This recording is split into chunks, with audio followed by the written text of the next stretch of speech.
Picture this, a small village, dust everywhere, the kind of dust that clings to your clothes and fills the air with a hazy, almost mystical quality.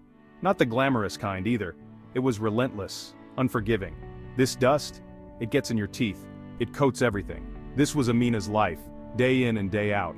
She knew every crack in the dry earth, every crevice that told the story of a land yearning for water, every rustle of the wind through the tired crops, the crops that seemed to sigh with exhaustion. Life was predictable, but Amina, she craved more. She dreamed of a life beyond the dust. She knew there had to be a better way, a way to break free from the cycle. Amina wasn't afraid of hard work. She embraced it, knowing it was her only ticket out. She'd been working the fields since she could walk, her small hands learning the weight of responsibility early on. But every year, it was the same story. Meager harvests, rumbling stomachs and dreams deferred, and a gnawing feeling that they were stuck in a loop that seemed unbreakable. The elders, stuck in their ways, would always say, "This is how we've always done it." Tradition was their anchor. Amina would just shake her head, frustration bubbling inside her. Always wasn't good enough for her. She was determined to find a new path, a new way forward.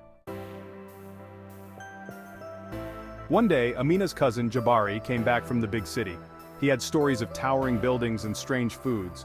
But what caught Amina's attention were his stories about farming, new ways of planting, different ways of using water. Jabari called them modern techniques. Amina called them a glimmer of hope. Amina spent hours grilling Jabari.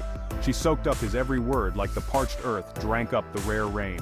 She learned about things like composting, crop rotation, and even something called hydroponics, which sounded like pure magic. The more she learned, the more she knew. This was it. This was how she could change everything. Amina, bursting with new ideas, went straight to the village elders. She spoke with passion about the new techniques. She drew diagrams in the dirt. She even promised bigger, juicier tomatoes. But the elders? Let's just say they weren't impressed. "These newfangled ideas won't work here," scoffed the eldest elder, stroking his long white beard. "We've always farmed this way, and we'll continue to farm this way." The others nodded in agreement. Amina's heart sank. She knew this wouldn't be easy, but she also knew she couldn't give up. She had to show them, not just tell them. Section 4. Amina's Farm, Amina's Rules. Amina decided to start small, knowing that every great journey begins with a single step.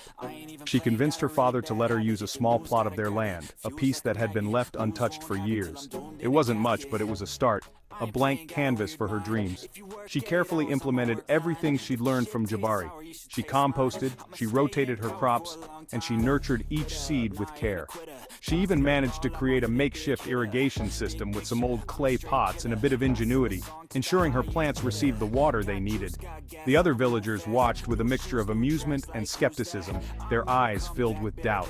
They whispered behind her back, predicting her failure, convinced that her efforts were in vain. "It'll never work," they'd say. But Amina ignored them, her determination unwavering. She knew she was on the right track, her heart filled with hope and confidence. She could feel it in her bones, in the richness of the soil that crumbled between her fingers, in the richness of the soil, teeming with life and nutrients, and in the vibrant green of her growing plants, each leaf a testament to her hard work and dedication. Section 5. Doubters become believers. One tomato at a time. And then it happened. Amina's little plot of land began to thrive. Her tomatoes were the biggest and juiciest anyone had ever seen. Her peppers were plump and flavorful. Her cucumbers? Well, let's just say they were the talk of the village. People stopped laughing. They started asking questions. Amina, ever the patient teacher, explained her methods. She shared her knowledge freely, encouraging others to try the new techniques. Slowly but surely, Amina's small plot of land became a beacon of hope for the entire village. Section 6. From Dusty Village to Bountiful Harvest, a lesson for us all. This is a story of transformation, resilience, and the power of community. Fast forward a year and the village was almost unrecognizable. What was once a desolate and dusty place had become a thriving hub of activity and growth. The air, once thick with dust, now buzzed with the sound of bees flitting between healthy crops. The transformation was nothing short of miraculous. The once barren fields were now bursting with life. Lush green fields stretched as far as the eye could see. a testament to the hard work and dedication of the villagers. Amina's small act of courage had transformed the entire community. Her vision and leadership had inspired everyone to work together towards a common goal. Amina's story is a powerful reminder that even in the dustiest of places, hope can blossom. It shows that with determination and unity, anything is possible. It's a testament to the power of one person's determination to challenge the status quo and create real change. Amina's unwavering spirit ignited a spark in everyone around her. So, the next time you're facing a challenge, remember Amina. Think of her courage and how she faced adversity head-on. Remember her courage, her resilience, and her unwavering belief in a better tomorrow. Her story is a beacon of hope for all of us. Remember that even in the face of doubt and resistance, change is always possible. With perseverance and a positive mindset, we can overcome any obstacle. Sometimes all it takes is a little bit of hope, a lot of hard work, and maybe, just maybe, a really good tomato. The fruits of labor are always worth the effort.